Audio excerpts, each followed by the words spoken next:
My husband has been telling our daughter she's not his for 15 years, and I just found out what he's been whispering to her.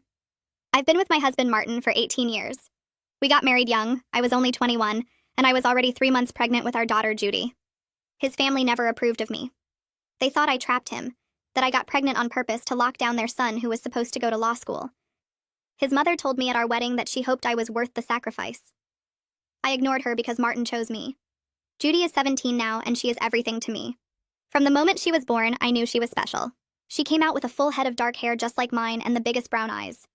As she grew up, she became the most thoughtful child. She would pick flowers from our backyard and leave them on my nightstand. She has always been tuned into other people's emotions in a way that amazes me. But Judy has also always been sensitive in ways that worried me. In elementary school, she would come home and cry for hours if another kid said something mean. I remember when she was 9, she asked me why Daddy didn't hug her like other dads hugged their kids. I made excuses for him. I told her Daddy just wasn't good at showing feelings, that he loved her in his own way. Martin was never cruel to Judy, not in ways I could point to. He just wasn't present.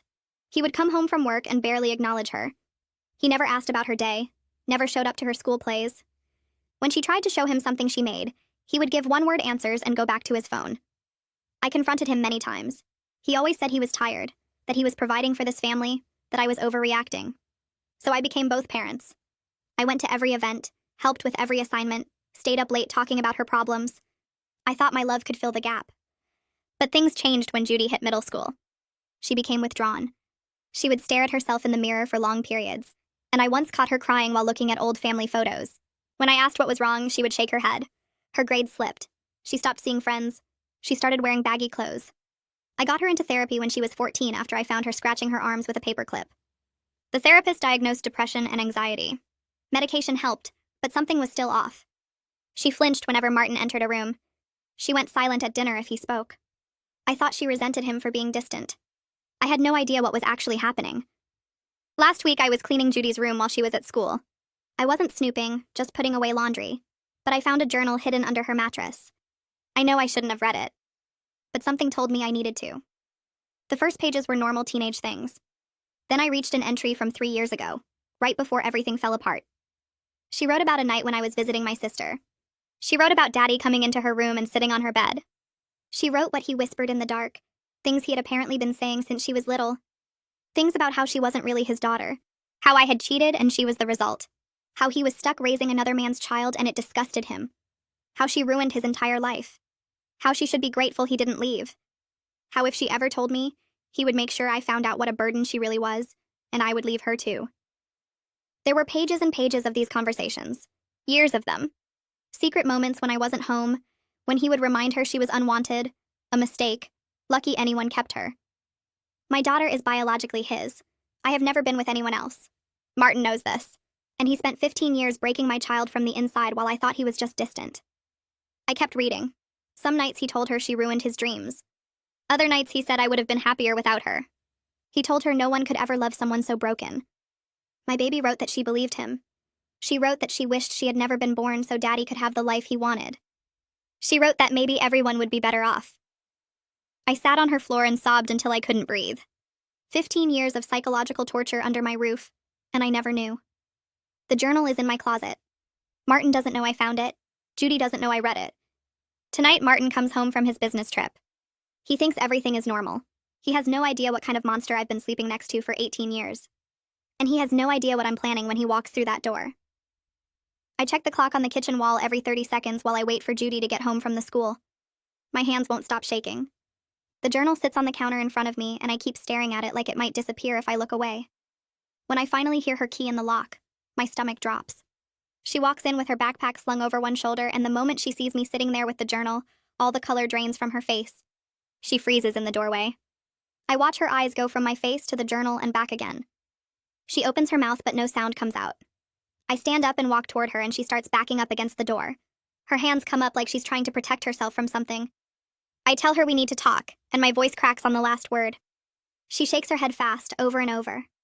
Then the words start pouring out of her in this panicked rush. She's so sorry. She didn't mean for me to find it. Please don't be mad. She should have told me sooner. She's sorry she kept secrets. She knows I'm going to be angry. She's apologizing so fast she's tripping over her words and tears are already streaming down her face. I reach for her and she flinches. Actually flinches away from me. That breaks something in my chest. I pull her into my arms anyway, and she goes stiff at first. I hold her tight and tell her this is not her fault. None of this is her fault. Her father is the monster here, not her. Never her. She makes this sound like all the air got knocked out of her lungs. Then she's sobbing into my shoulder, her whole body shaking. I keep saying it over and over. Not your fault.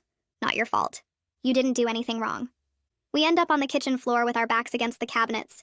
Judy can't seem to stop crying long enough to catch her breath. I keep one arm around her shoulders and let her cry until she's hiccuping. When she finally starts talking, the words come out broken and messy. She tells me about the nights when I worked late shifts at the hospital. How Martin would come into her room after she was supposed to be asleep. He would sit on the edge of her bed in the dark and talk in this low voice. She tells me he started when she was really little, maybe 5 or 6. She didn't understand at first what he meant when he said she wasn't really his. She thought maybe she was adopted. But then he explained that I had cheated on him and she was the result. He told her she ruined his whole life. He was supposed to go to law school and become someone important. Instead, he got stuck with a wife who trapped him and a kid who wasn't even his. Judy's voice gets smaller as she talks. She tells me about the times he came in when she was doing homework. He would stand in her doorway and remind her that she destroyed his dreams.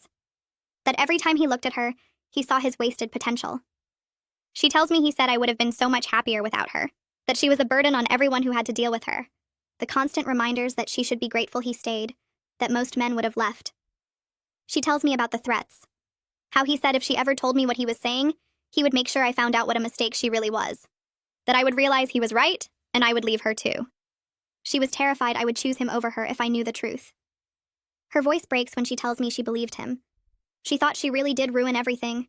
She thought maybe everyone would be better off if she just disappeared. I'm trying so hard not to fall apart while she's talking. I need to be strong for her right now. But hearing her say these things out loud, hearing the pain in her voice, it's killing me. This is my baby. My daughter who used to pick flowers for me and leave them on my nightstand. And her own father spent 15 years convincing her she was worthless. She's sobbing so hard now she can barely breathe. Her whole body is shaking against mine. I realize she's been carrying this alone for most of her life. All those years I thought Martin was just distant and emotionally unavailable. All those times I made excuses for him. He was actively destroying our daughter's mental health and I had no idea. I help Judy up off the floor and tell her to go pack a bag. She looks at me with red, swollen eyes and asks where we're going. I tell her we're leaving right now and we're never coming back to this house. She nods and heads upstairs while I grab my phone. My hands are still shaking so bad I almost drop it twice. I call Lyra, and the second she answers, everything comes spilling out in this rushed, angry whisper. I'm trying to keep my voice down so Judy doesn't hear me falling apart.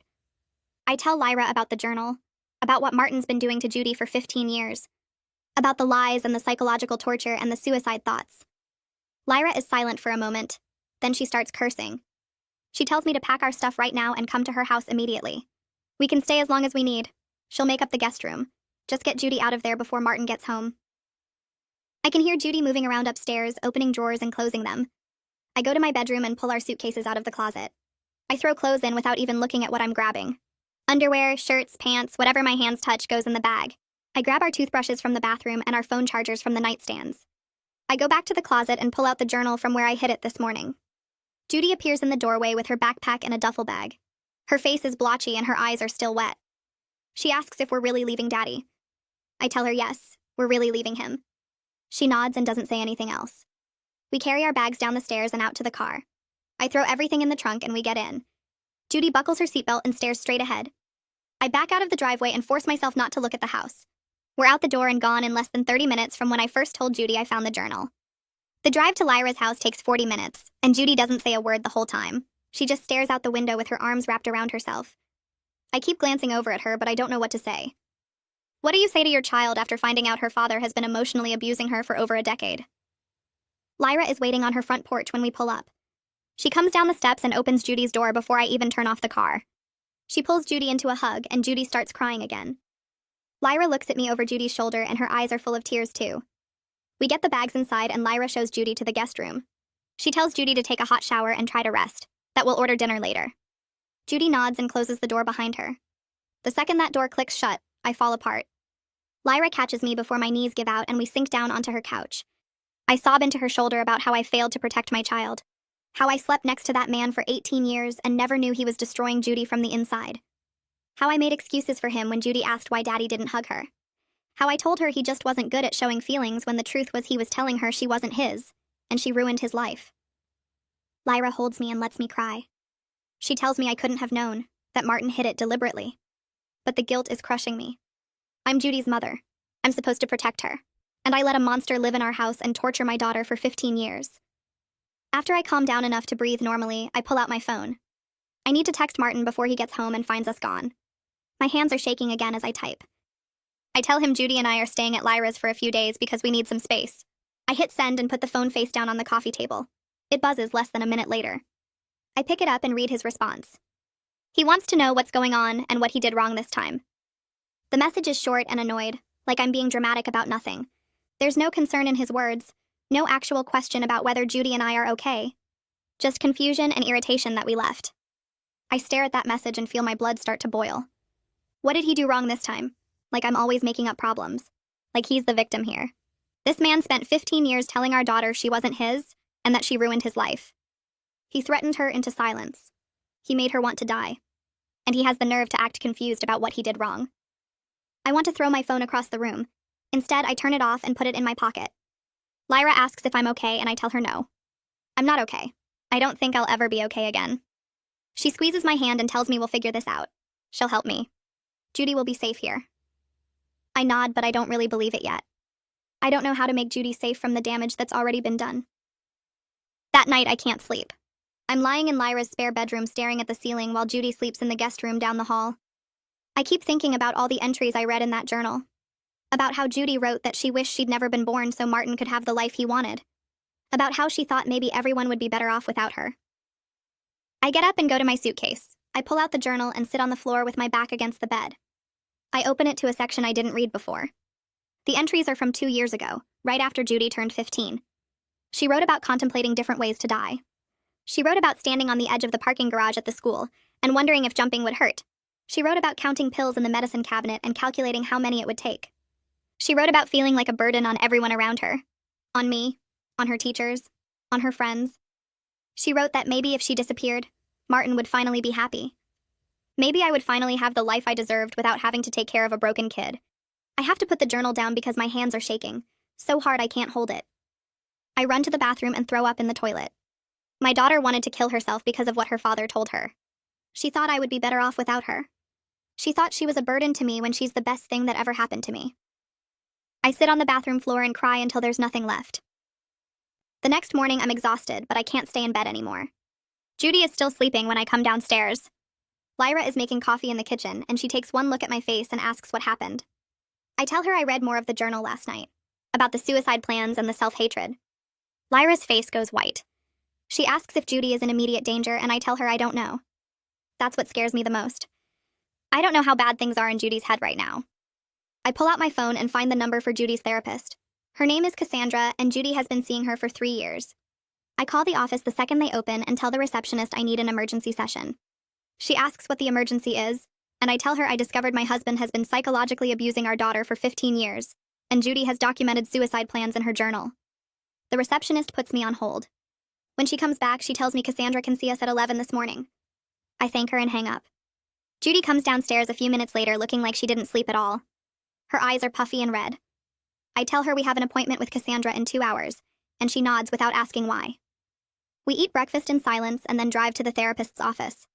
I bring the journal with me. Cassandra meets us in the waiting room and her face is serious. She brings us both back to her office and closes the door. I hand her the journal and explain what I found. That Martin has been telling Judy she's not his daughter and blaming her for ruining his life since she was 5 years old. That he threatened her into keeping it secret. That Judy has been carrying this alone for over a decade. Cassandra opens the journal and starts reading. I watch her face change as she goes through the entries. Her professional calm cracks, and I can see the horror in her eyes. She reads for maybe 10 minutes and then closes the journal carefully. She looks at Judy and asks if everything written here is true. Judy nods and starts crying again. Cassandra tells us this is severe psychological abuse. That what Martin did constitutes emotional child abuse and parental alienation. That Judy is at serious risk, and we need to take immediate action to protect her. Cassandra spends the next hour explaining things I've never heard of before. She tells me that what Martin did is called parental alienation and emotional abuse. That telling a child repeatedly that they're unwanted and threatening them with abandonment causes deep trauma that can last a lifetime. That children who experience this kind of abuse often develop depression, anxiety, and suicidal thoughts exactly like Judy has. She explains that Judy's brain has been developing under constant stress and fear for most of her life.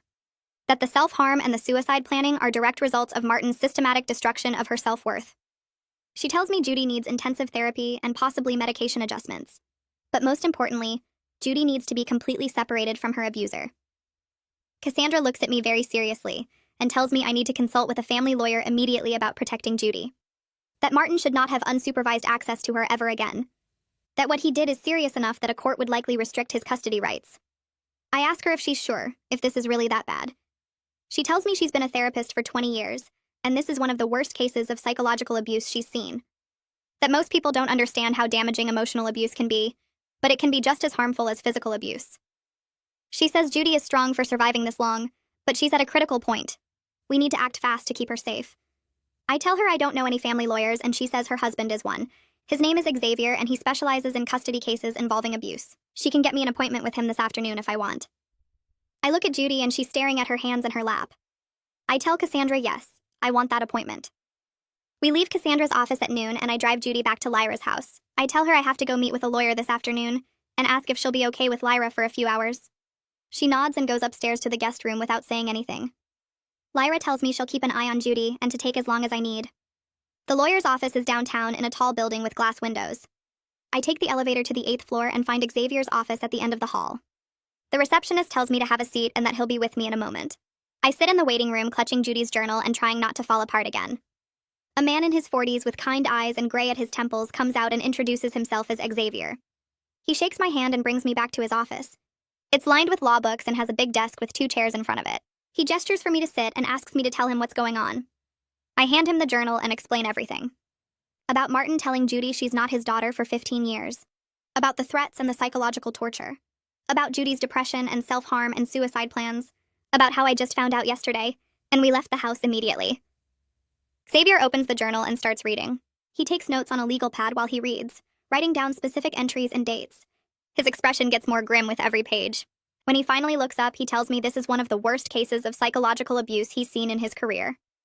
I ask him what we can do, and he tells me we need to file for divorce and emergency custody immediately. That the journal is powerful evidence of Martin's abuse. That no judge will grant him unsupervised access to Judy after reading these entries. He says we can file the paperwork today and get an emergency custody hearing scheduled within a few days. He explains that I'll get temporary full custody, and Martin will likely be restricted to supervised visitation only. He asks if I'm ready to move forward with this, and I tell him yes. I'm done protecting Martin. I'm done making excuses. My only job now is protecting Judy. Xavier slides a retainer agreement across the desk, and I sign it right there in his office. I leave Xavier's office with the signed paperwork in my bag and drive back to Lyra's house. Judy is upstairs in the guest room when I get there, and Lyra tells me she's been quiet all afternoon. I knock on the door, and Judy says to come in. She's sitting on the bed with her knees pulled up to her chest, staring at the wall. I sit down next to her and tell her we need to go back to the house to get more of our things. Her face goes pale, and she asks if Martin will be there. I check my phone and see that Martin texted me an hour ago saying he's stuck in meetings until 5. It's only 2:30 now.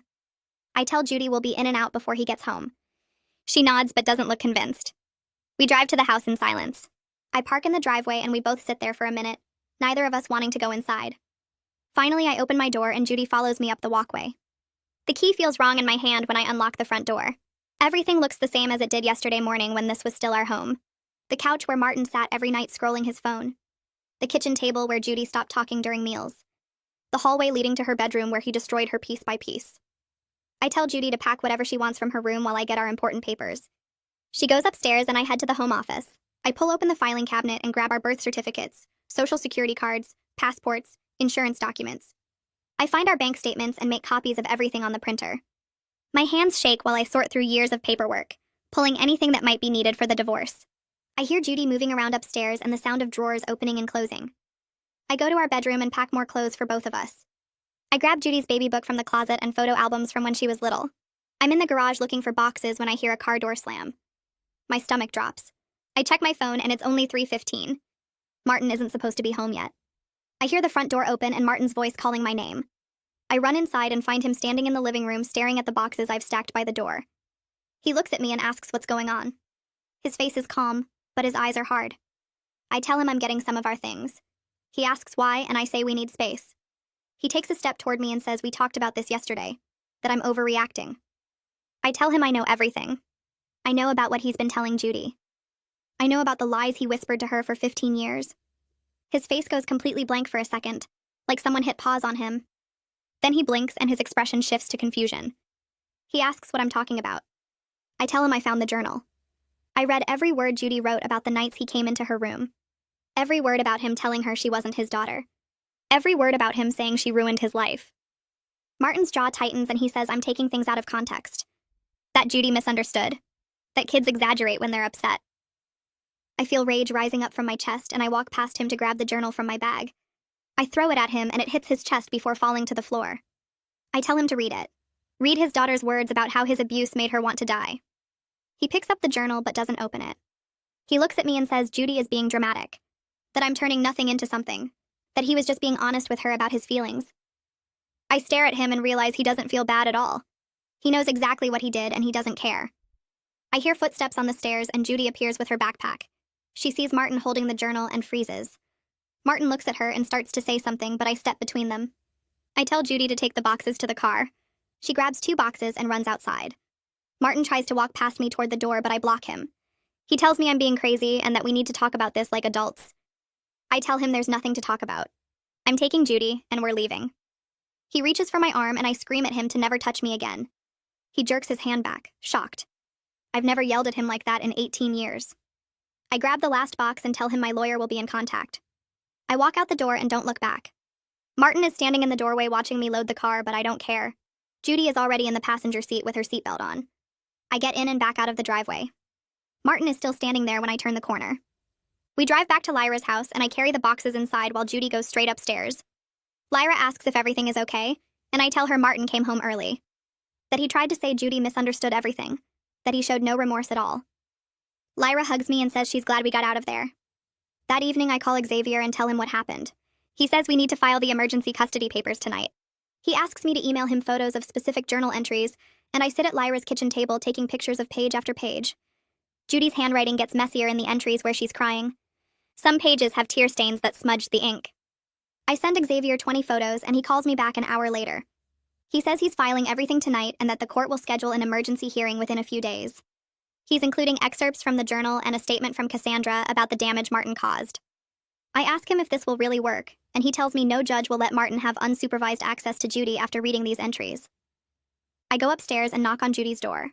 She's lying on the bed staring at the ceiling. I sit down and tell her we're divorcing her father, that she'll never have to see him alone again. Judy starts crying and asks if this is her fault for writing in the journal. I pull her into my arms and tell her the only person at fault is Martin, that she was brave for documenting what happened, that writing it down probably saved her life. She cries into my shoulder and asks if I hate her for not telling me sooner. I tell her I could never hate her, that Martin threatened her and manipulated her, and none of this is her responsibility. We sit there until she falls asleep. My phone starts buzzing around 9 that night. Martin is calling over and over. I let it go to voicemail. Then the texts start coming. First he apologizes and says we need to talk. Then he says I'm destroying our family over a misunderstanding. Then he says he was just being honest with Judy about his feelings and that parents are allowed to have complicated emotions. I screenshot every message and send them to Xavier. Then I block Martin's number. The next morning, Dylan Torres calls from Judy's school. He says Judy's teachers noticed she seems upset and wanted to check in. I tell him there's a family situation and that we're handling it, but I'd appreciate if he could keep an eye on Judy. He's really understanding and says Judy can come to his office anytime she needs to talk. He asks if there's anything else the school should know, and I tell him we're in the process of getting a custody order. He says he'll make sure Judy feels supported. 3 days later, we go to the emergency custody hearing. Xavier meets us at the courthouse and walks us through what's going to happen. Judy doesn't have to testify at this hearing. The judge will review the documents and make a decision about temporary custody. We sit in the courtroom and Martin walks in with his lawyer. He doesn't look at us. Judge Walker comes in and everyone stands. She's a woman in her 50s with gray hair and sharp eyes. She tells everyone to sit and starts reading through the file. The courtroom is silent except for pages turning. Martin's lawyer stands up and starts talking. His name is on the paperwork as someone named after a male figure. He says Martin was just venting frustration and that he never physically harmed Judy. That parents sometimes say things they don't mean when they're stressed. That this is a private family matter being blown out of proportion. Judge Walker cuts him off and asks if he read the journal entries. He says he did, but that teenage girls often dramatize their feelings. Judge Walker's expression changes to something cold. She looks at Martin and asks if he told his daughter she wasn't his biological child. Martin says he may have said something like that once or twice when he was upset, but it wasn't meant seriously. Judge Walker reads a journal entry out loud about Martin telling Judy she ruined his life and that he wished she'd never been born. She asks Martin if he said those words. Martin says he doesn't remember exactly, but that Judy was always very sensitive. Judge Walker closes the file and says she's granting me temporary full custody immediately. Martin's face goes red. Judge Walker says she's ordering supervised visitation only and appointing a child therapist to evaluate Judy. She orders Martin to undergo his own evaluation and take parenting classes. She looks directly at Martin and tells him his behavior constitutes emotional abuse. That telling a child she's unwanted and threatening her with abandonment causes serious psychological harm. Martin opens his mouth, but Judge Walker says the hearing is over. We walk out of the courthouse and Judy is crying, but she's also smiling. She asks if she really doesn't have to see him alone, and I tell her never again unless she chooses to. 2 days after the hearing, my phone rings at 7 in the morning. I'm making breakfast for Judy when I see Martin's mother's name on the screen. My stomach twists, but I answer because I know this conversation has to happen eventually. Her voice comes through sharp and cold before I can even say hello. She demands to know why I'm keeping their granddaughter away from them. She says Judy is their family too, and I have no right to cut them off. I tell her she needs to ask her son what he's been telling Judy for 15 years. There's silence on the other end, and then she starts talking over me. She insists Martin would never do anything to hurt Judy. She says I must be making this up to win the divorce and get more money. She tells me I've always been manipulative, and now I'm using Judy as a weapon. I hang up without responding because there's nothing I can say that will make her believe her son is capable of what he did. Judy looks at me from the kitchen table and asks if that was her grandmother. I nod, and she goes back to her cereal without another word. The next afternoon, I drive to an office building across town to meet Maya Cleveland. Xavier set up the appointment and explained that her evaluation will determine what custody arrangement the court orders permanently. The waiting room has children's toys in one corner and magazines on a coffee table. Maya comes out to greet me exactly on time. She's probably in her 40s with dark hair pulled back and kind eyes behind wire glasses. She shakes my hand and leads me to her office. The walls are covered with certificates and child psychology books line the shelves. She sits across from me and explains that she'll be evaluating Judy over the next several weeks. She says her report will be crucial in determining what kind of contact Martin can have with Judy. She asks me to walk through Judy's mental health history starting from when she was young. I tell her about the depression diagnosis at 14 and the anxiety medication. I describe finding Judy scratching her arms with a paperclip. Maya takes notes and asks specific questions about when Judy's symptoms started getting worse. I realize as I'm talking that everything got bad right around the time Judy turned 12. Maya asks about Martin's behavior over the years, and I describe his distance and the way Judy would flinch when he entered rooms. She asks if I ever suspected abuse, and I have to admit I thought he was just emotionally unavailable. The guilt sits heavy in my chest as I explain how I made excuses for him. Maya tells me that what Martin did is called covert abuse because it happens in private where no one else can see. She says parents who do this are often very careful to maintain a normal appearance to the outside world. The session lasts almost 2 hours, and by the end I feel wrung out. Maya schedules Judy's first appointment for 2 days later. Judy is quiet on the drive to Maya's office for her first session. She picks at her fingernails and stares out the window. I ask if she's okay, and she shrugs. I tell her Maya is really nice and just wants to help, but Judy doesn't look convinced. I wait in the lobby while they meet. 45 minutes later, Judy comes out looking exhausted. Her eyes are red like she's been crying, but there's something different in her expression. We get in the car and she tells me it felt good to have someone believe her. She says Maya didn't question whether she misunderstood her father's words, or if maybe she was being too sensitive. She just listened and said that what Martin did was wrong. Judy's voice cracks when she talks, and I reach over to squeeze her hand. Maya schedules weekly sessions to build a complete picture of what Judy experienced. Judy asks if she has to keep talking about it every week, and I tell her it's important for the court case. She nods and says she'll do whatever it takes to make sure she doesn't have to see him alone. 3 days later, Xavier calls me while I'm at work. I step outside to take the call. He tells me he's been hearing things from other lawyers in town. Martin has been telling people I'm mentally unstable. He's claiming I found the journal and twisted everything to make him look bad. He's saying I'm making up stories to turn Judy against him and win the divorce.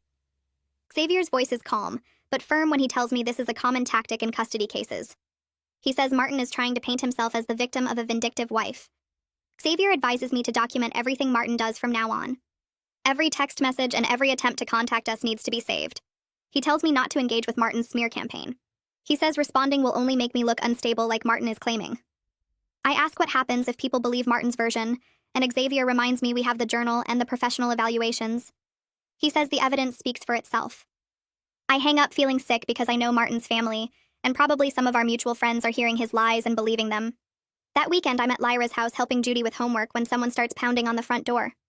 Judy's face goes white. Lyra looks through the peephole and mouths that it's Martin. My heart starts racing. Lyra pulls out her phone and calls the police while Martin keeps banging and shouting. He's yelling that he has a right to see his daughter. He says I'm poisoning Judy against him and keeping her from her own father. Lyra yells through the door that the police are coming and he needs to leave. The banging stops, but I can hear him pacing on the porch. Judy is shaking next to me on the couch. 5 minutes later, a police car pulls up. The officer talks to Martin on the front lawn, and I watch through the window.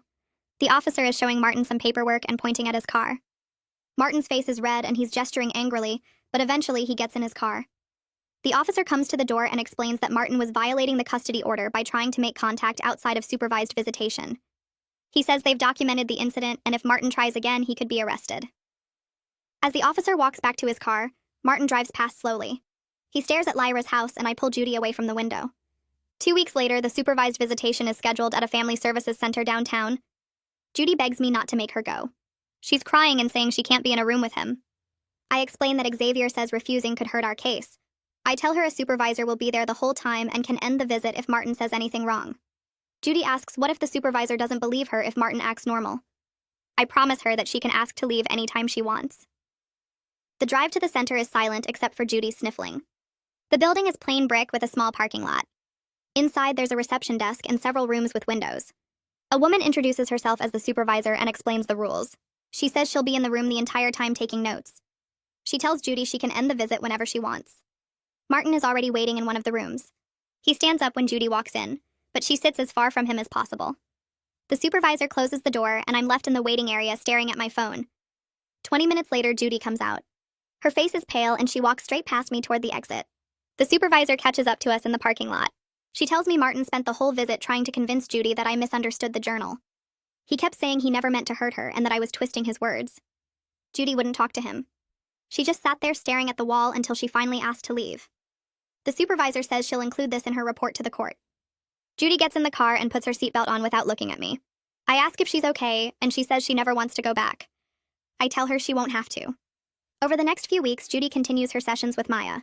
One afternoon, Maya calls and asks me to come in without Judy. I sit in her office and she opens a thick folder of notes.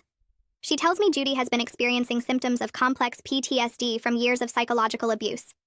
She explains that Judy's self-harm and depression are direct results of Martin's systematic destruction of her self-worth.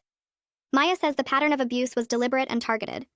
Martin knew exactly what he was doing when he told Judy she wasn't wanted. The formal diagnosis will strengthen our custody case significantly. Maya says she'll recommend in her report that Martin have no unsupervised contact with Judy until he completes extensive therapy. She adds that even then, Judy should have the choice whether to see him. I ask if Judy will be okay eventually, and Maya says with continued therapy and distance from Martin, she has a good chance of healing. But the damage Martin caused will take years to fully process. A week later, Xavier calls with news about Martin's psychological evaluation. The evaluator found narcissistic personality traits and a complete lack of insight into how his behavior affected Judy. The report says Martin minimizes his actions and blames Judy for being too sensitive. He told the evaluator that Judy always overreacted to things and that he was just being honest about his feelings. The evaluator noted that Martin shows no remorse and doesn't believe he did anything wrong. Xavier says this report is devastating for Martin's custody case. No judge will grant unsupervised visitation to a parent who can't acknowledge the harm they caused. I feel a rush of relief mixed with anger. Martin still doesn't think he did anything wrong. After everything he put Judy through, he's convinced he's the victim. 3 weeks after we left, I'm walking to my car after work when I notice Martin's car parked across the street. He's just sitting there watching the building. My hands start shaking as I get in my car and lock the doors. He follows me for 6 blocks before turning off. The next day, he shows up at the grocery store where I'm shopping. He walks past my cart and says he just wants to talk. I ignore him and go to find a store employee. 2 days later, he's outside Judy's school when I pick her up. Judy sees him and starts crying. That evening, I call Xavier and tell him what's been happening. He says we need to file for a restraining order immediately. Martin's behavior is escalating and it's not safe. The next morning, we go to the courthouse and file the paperwork. I have to describe each incident where Martin followed me or showed up somewhere he knew I'd be. The judge reviews the documents along with the custody order Martin already violated. She grants a temporary restraining order keeping Martin 500 feet away from me and Judy. The order is good for 2 weeks until we can have a full hearing. Xavier says this order combined with everything else makes it almost certain Martin will lose his custody case completely. 2 days after Xavier files the restraining order paperwork, Judy has her weekly therapy session with Cassandra. I wait in the lobby like always, flipping through a magazine without actually reading it. When the door opens 45 minutes later, Judy walks out looking different somehow. Her shoulders are back instead of hunched forward. Her jaw is set in a way I haven't seen before. Cassandra follows her out and asks if she can speak with me for a moment. Judy nods and sits down to wait. Cassandra takes me into her office and closes the door. She tells me Judy had a breakthrough today.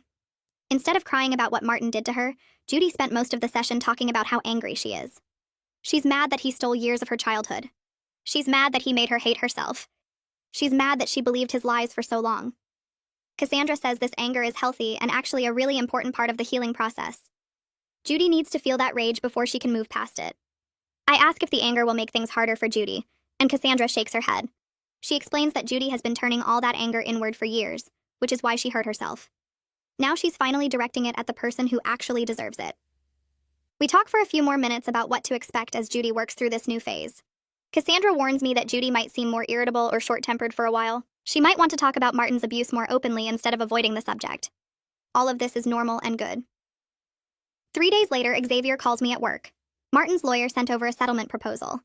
I leave my desk and go outside to take the call in private. Xavier reads me the terms. Martin is willing to agree to minimal custody in exchange for lower child support payments. The proposal says Martin admits no wrongdoing, but recognizes that supervised visitation might be in Judy's best interest at this time. The child support amount he's offering is about half of what Xavier said we should expect, based on Martin's income. Xavier tells me he strongly advises rejecting this offer. Martin needs to be held accountable for what he did, not allowed to pretend he's just being reasonable. More importantly, Judy deserves the financial support that Martin is legally required to provide. The amount he's offering wouldn't even cover her therapy costs, let alone her other expenses. I tell Xavier to reject it immediately. I don't want Martin to think for 1 second that he can buy his way out of facing consequences. Xavier says he'll send a response today making it clear we're not interested in any settlement that doesn't include full accountability and appropriate financial support. That weekend, I start looking at apartments online. Judy and I can't stay with Lyra forever, even though she keeps saying we're welcome as long as we need. I want Judy to have her own space, a place that feels safe and permanent. I scroll through listings during my lunch breaks and in the evenings after Judy goes to bed. Most places are either too expensive or in neighborhoods that don't feel secure enough. On Sunday afternoon, I show Judy a few options that seem promising. She looks at them on my laptop, zooming in on the photos. When she gets to the third listing, she asks if we can find a place with good locks. She wants windows that don't face the street. The way she says it makes my chest hurt. My daughter is scared of her own father finding her. I tell her we'll find the safest place possible and that security is my top priority. She nods and goes back to looking at the listings. I add security features to my search criteria and start over. 2 weeks later, we drive to look at an apartment in a building about 20 minutes from Lyra's house. The building has a doorman at the front entrance and security cameras in all the common areas. The apartment itself is small, just 2 bedrooms and 1 bathroom, but it's clean and the rent is manageable. Judy walks through both bedrooms twice. She picks the one at the back of the apartment, the one farthest from the front door. She goes to the window and looks at the locks. She asks if we can put extra locks on it even though we're on the 4th floor. I tell her absolutely, we can put as many locks as she wants. The landlord says we can move in at the beginning of next month if we want it. I fill out the application right there in the apartment.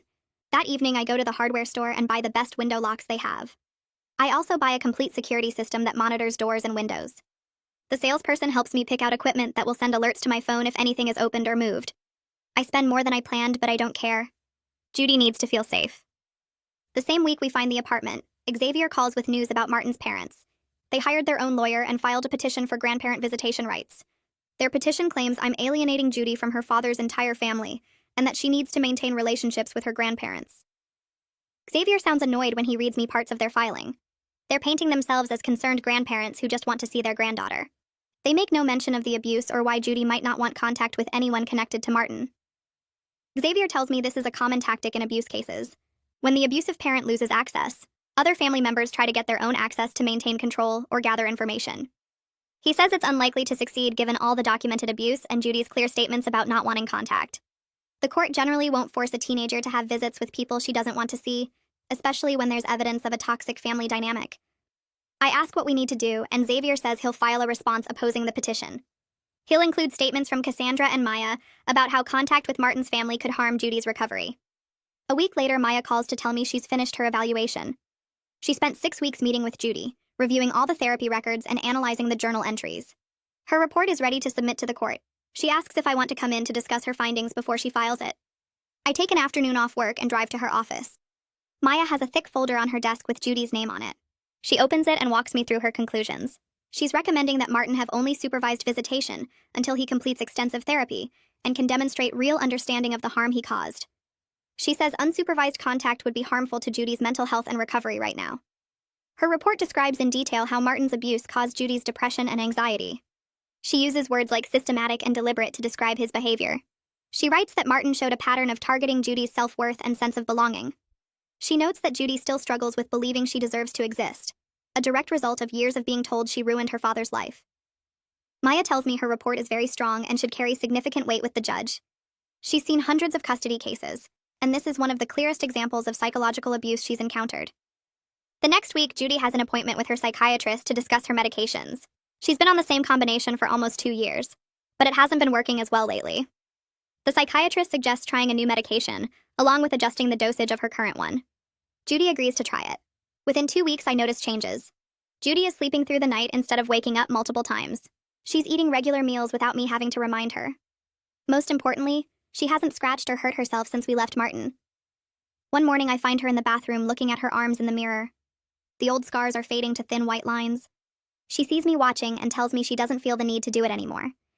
She says her head is quieter now, like someone turned down the volume on all the bad thoughts. At her next session, Cassandra tells me removing Judy from Martin's influence is allowing her brain to heal from the constant stress. Judy's nervous system was stuck in survival mode for years, always waiting for the next cruel comment. Now that she's safe, her body can finally relax. 6 weeks after I found the journal, we have the final custody hearing. I put on my best dress and Judy wears the outfit we picked out together.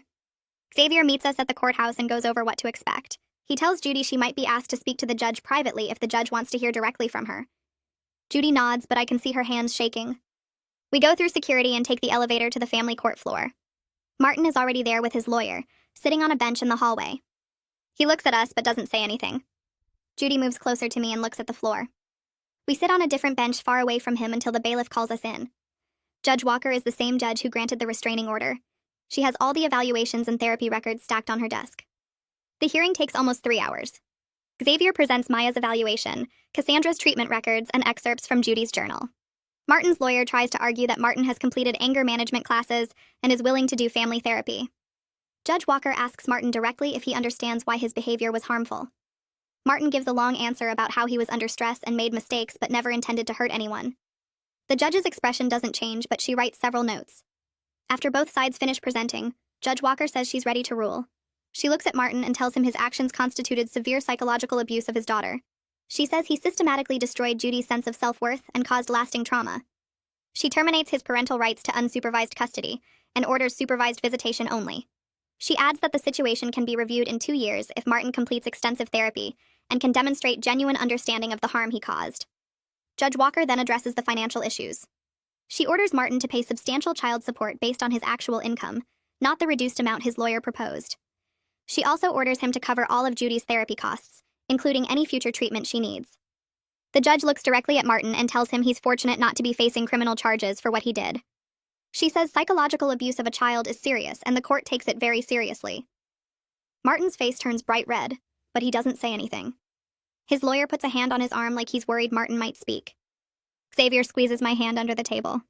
Before we leave, Judge Walker addresses the grandparents' visitation petition.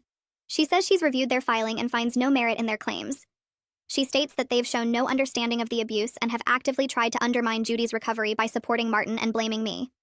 She denies their petition for regular visitation. She says they're allowed supervised visits only if Judy agrees to see them, which Judy has already stated she doesn't want. The judge tells them through their lawyer that Judy's well-being comes before their desire for contact. We walk out of the courtroom and Judy starts crying in the hallway. Xavier gives us privacy while we stand by the windows.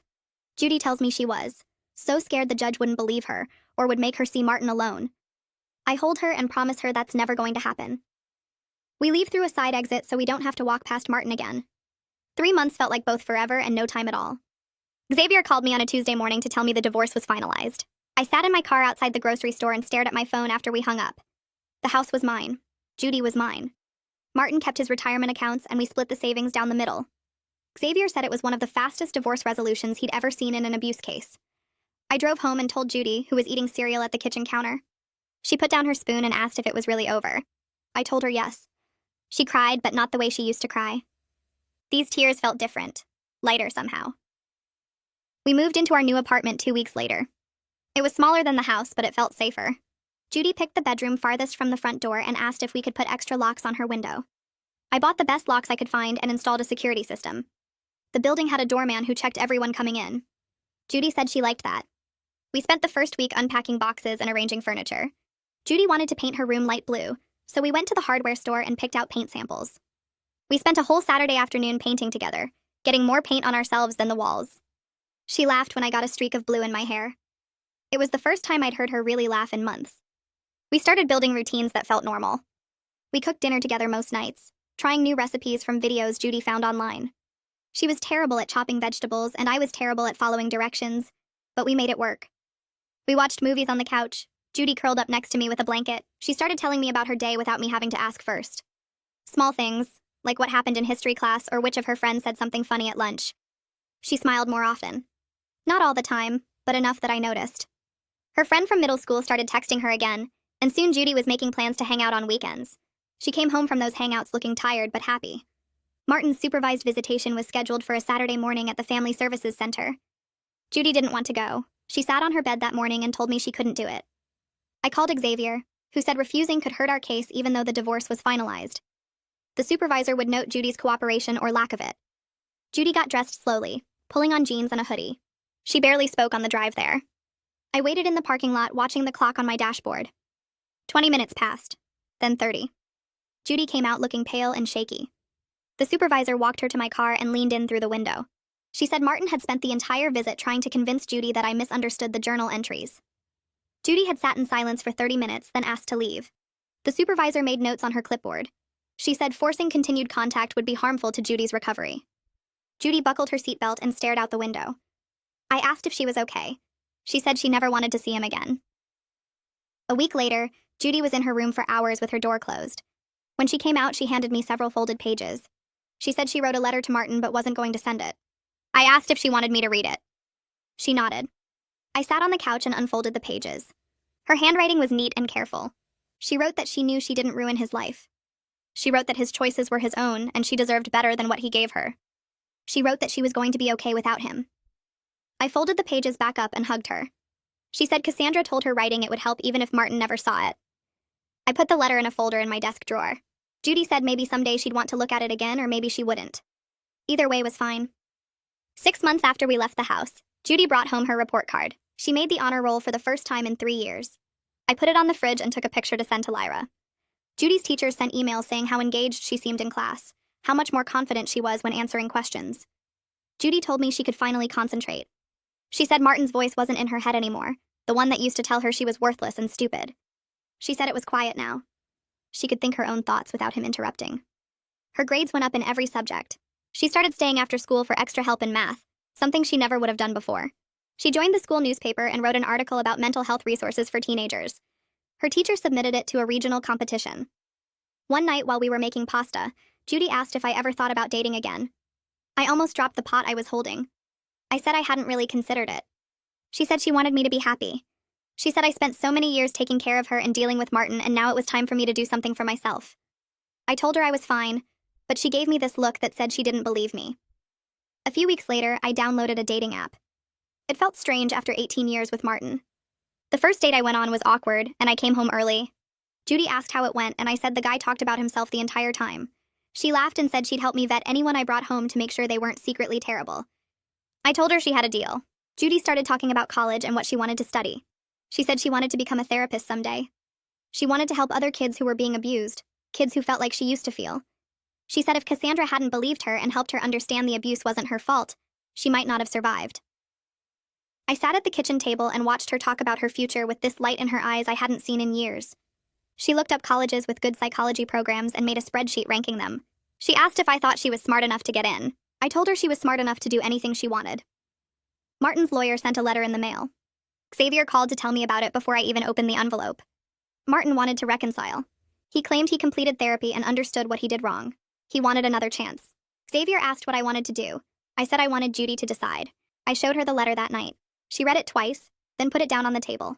She said she didn't believe him. She said people like Martin don't change just because they sit in a therapist's office for a few months. She said she didn't want any contact with him. Xavier sent a response through Martin's lawyer. He wrote that Judy was old enough to make that choice for herself, and her choice was no. Judy's 18th birthday fell on a Sunday.